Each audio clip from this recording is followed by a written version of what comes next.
Assalomu alaykum. Bugun AvtoCADda taxometrda qilingan syomkalarni import qilishni ko'rsataman.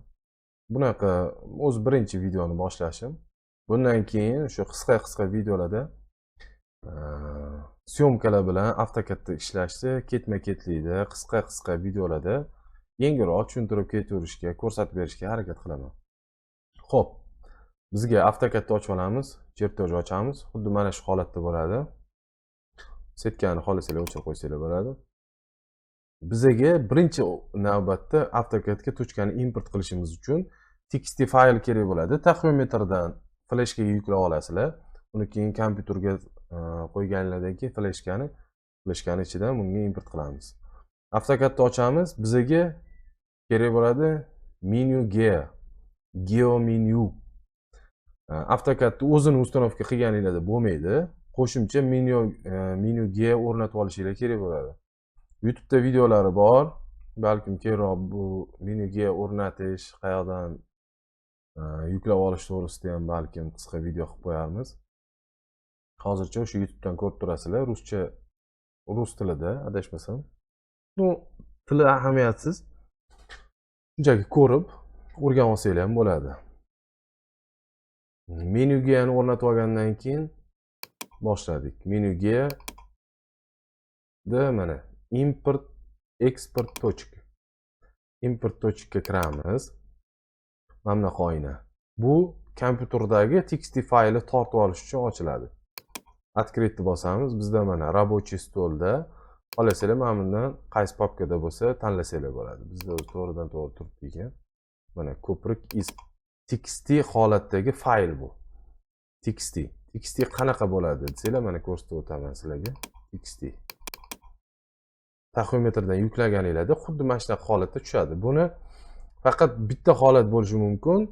Mana bu x koordinatasi bilan y koordinatasi birinchi x emas, birinchi y yoki birinchi x adashib tushib qolishi mumkin. AvtoCAD'larning nastroykasida o'shanga bitta qarab olasizlar yoki qaramasanglar ham o'zi o'shani tochkani holatidan bilsanglar bo'ladi. Noto'g'ri tushmayaptimi, sizlar olgandek turmayaptimi tochkalar, hozir keyinroq ko'rib o'tamiz. Buni bitta qarab olasizlar o'sha paytda.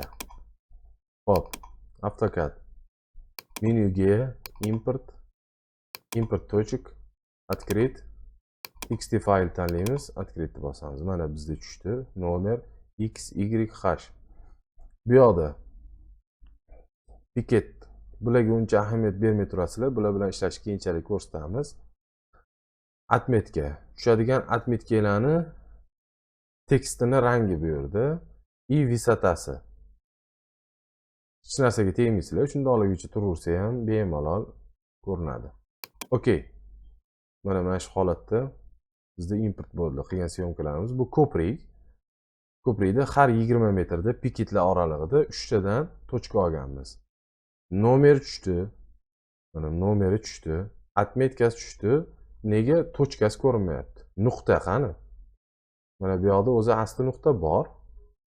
Lekin bizga ko'rinishi bunaqa emas. Buni ko'rish uchun format отображение точка kiramiz. O'zimizga keraklisini tanlab va absolyutni okey bosamiz. Mana shu holatda tochkalarimiz ko'rinadi. Hozircha shu, qolganlarni yana agar nimadir qo'shimcha kerak bo'ladigan bo'lsa keyingi videolarda ko'rsatamiz.